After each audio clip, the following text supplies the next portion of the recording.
Emmanuel Baranguet pour l'agence France Presse. Content de te revoir, bienvenue, et sur le terrain et en conférence de presse.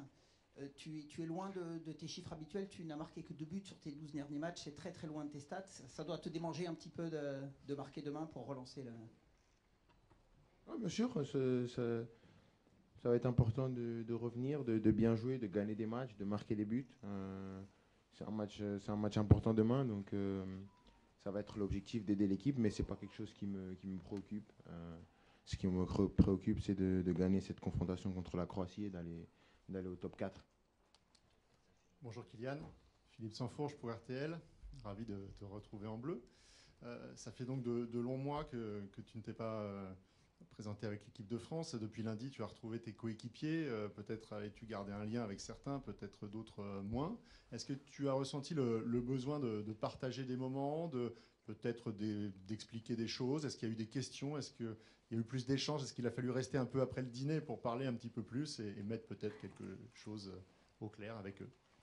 Non, c'était plus la joie de retrouver le groupe, de retrouver la sélection, de retrouver le château. Je pense que la plupart des coéquipiers qui sont là, on se parle très souvent, on se parle quasiment tout le temps. Il y en a beaucoup avec qui je suis parti en vacances. Il y en a beaucoup que je côtoie souvent, avec qui je parle beaucoup. Donc c'était plus de se retrouver dans le contexte équipe de France qui manquait et qui faisait plaisir. Donc pas forcément donner des explications, parce que je pense que dans le groupe, l'explication, elle était très claire. Comme j'ai dit, cette situation elle était peut-être floue pour les gens en dehors, mais en interne, elle a toujours été très claire. Pour l'équipe, dans vos dernières prises de parole aux Parisiens et à TF1, vous avez donné l'impression de ne pas vous projeter au-delà de la Coupe du Monde de 2026 en sélection. Est-ce que c'était volontaire? Pourquoi? Et est-ce que c'est nouveau chez vous de ne pas vous projeter comme ça?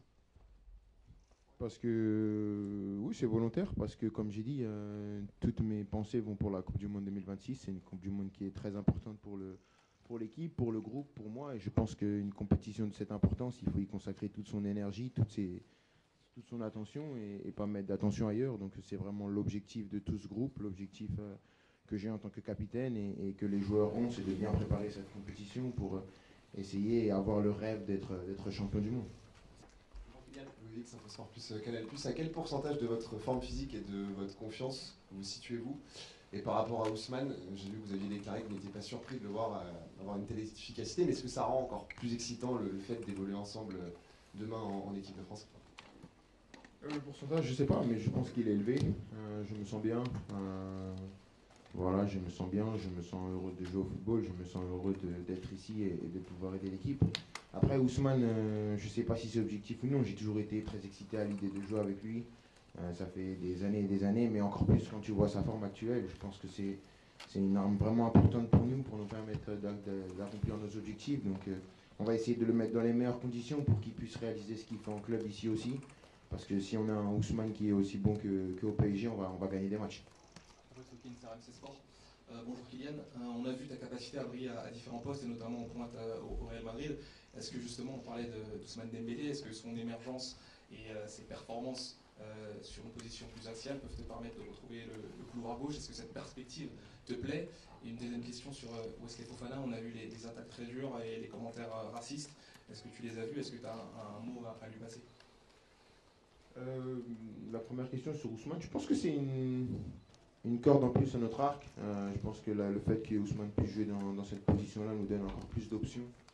Je ne sais pas comment on va jouer demain, mais je pense que c'est sûr que quand on voit sa forme actuelle, ça nous donne encore plus d'options. Donc pour nous, c'est top. On est encore plus imprévisible pour l'adversaire et ça va nous aider dans les matchs. Il faut juste bien se coordonner dans les déplacements, mais on se connaît par cœur, on connaît les qualités de l'un et de l'autre et on a envie de jouer ensemble, donc ça va être facile.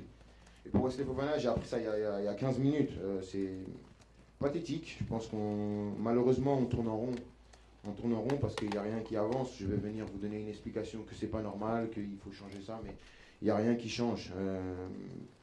C'est dur de se dire qu'en 2025, on retourne à chaque fois à la case départ. Et tout ce que je peux dire à Wesley, je ne l'ai pas eu au téléphone parce que je viens de l'apprendre, c'est que je le soutiens et que toute l'équipe et tous les gars qui sont là le soutiennent. Et on est tous avec lui dans cette épreuve et c'est pas seulement des paroles, on est vraiment avec lui et s'il a besoin de quoi que ce soit, on est là pour lui. Bonjour Kylian, Julien Font pour Radio France. Ce week-end a aussi été marqué par les banderoles et les chants injurieux à l'encontre d'Adrien Rabiot et de ses proches au Parc des Princes. Quel est votre regard par rapport à tout ça? Est-ce que vous avez peut-être pu échanger avec Adrien sur le sujet? Merci beaucoup. Moi, j'ai échangé avec Adrien. C'est vrai qu'il est quand même touché. Parce que voilà, c'est pas évident d'être dans ce genre de situation. Il n'y a pas beaucoup de gens qui savent ce que ça fait. Maintenant, moi, je comprends pas. Il y a quelque chose que je comprends pas déjà, et ça va au-delà de l'épisode Adrien Rabiot et du Paris Saint-Germain. C'est valable dans pas mal de stades, parce que ça a été le cas avec. Moi, j'étais à Paris l'année dernière avec Bradley à Lyon. Je comprends pas quand vous avez un problème avec un joueur, vous parlez de sa famille. Déjà, je comprends pas ce truc. Sa famille joue pas, chaque joueur prend ses choix, a ses propres décisions.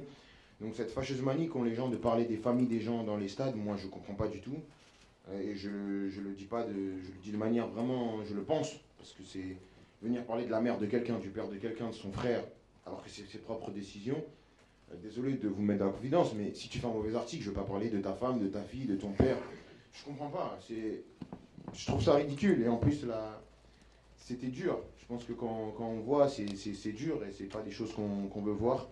Et c'est pas des choses qu'on a vues seulement au Parc des Princes, c'est des choses qu'on voit de plus en plus souvent dans les stades. Après, là, qui plus est, au Parc, un classico, donc ça fait plus parler. Et j'espère que ça va faire bouger les choses dans tous les stades, parce que si c'est pour sanctionner que ça et laisser passer tous les autres, non, j'espère que ça va servir d'exemple pour tous les stades, parce que, ouais, il y en a un peu marre.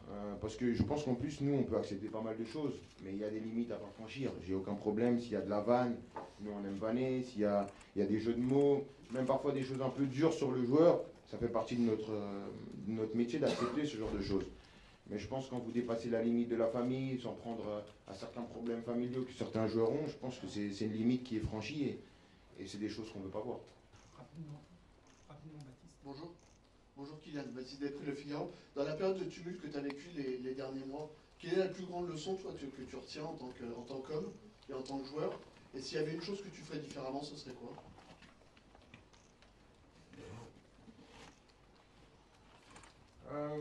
La leçon que tu tires de tout ça, c'est que une carrière, c'est pas linéaire et que tu peux être tout en haut ou aller en bas.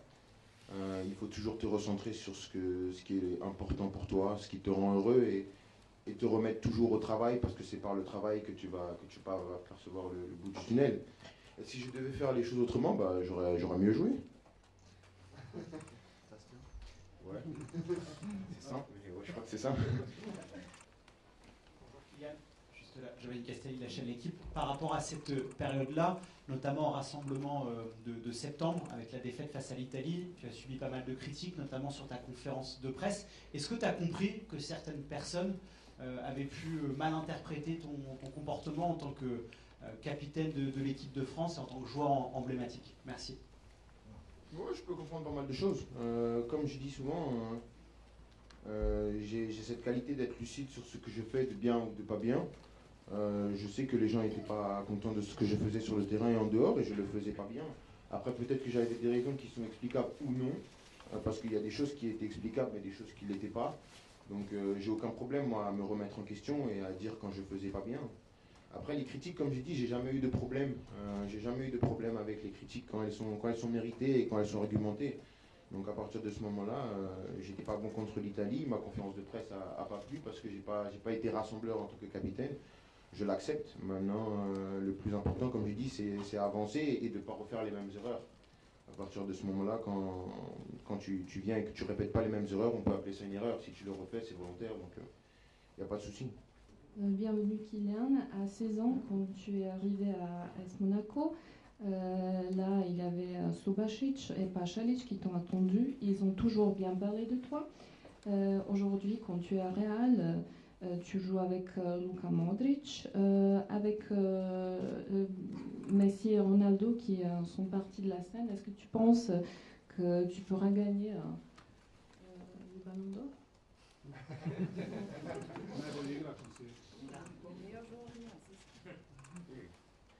Je vais demander à Luka déjà comment on gagne le Ballon d'Or. Il peut me dire déjà. Mais ouais, c'est vrai que j'ai joué avec quelques joueurs croates dans ma carrière. J'ai toujours eu des bonnes relations. C'est vrai qu'à Monaco, j'ai joué avec Mario et Suba. Ils m'ont beaucoup guidé parce que c'était une période où j'apprenais le métier. J'apprenais ce qu'est être joueur professionnel de haut niveau. Ensuite, j'ai passé les étapes et je retrouve un joueur qui est légendaire, que tout le monde, je pense, dans cette salle apprécie et respecte, qui est Luka Modric. C'est un plaisir de le côtoyer au quotidien, de voir qu'un joueur de cette classe et de cet âge, parce qu'aujourd'hui il a 39 ans et il a toujours la même énergie, toujours la même envie de jouer et de performer, en performant dans le meilleur club du monde. Donc c'est vraiment pour moi un immense honneur de l'avoir comme coéquipier. Demain, je vais l'avoir comme adversaire. On s'est titillé un peu la semaine à Madrid, mais ça va passer. Et le départ de Cristiano et Messi, ils sont des joueurs qui ont été irremplaçables, donc j'essaye pas de prendre leur place. Après, comme j'ai dit, pour gagner le Ballon d'Or, je vais demander à Luka comment on fait, il va me dire.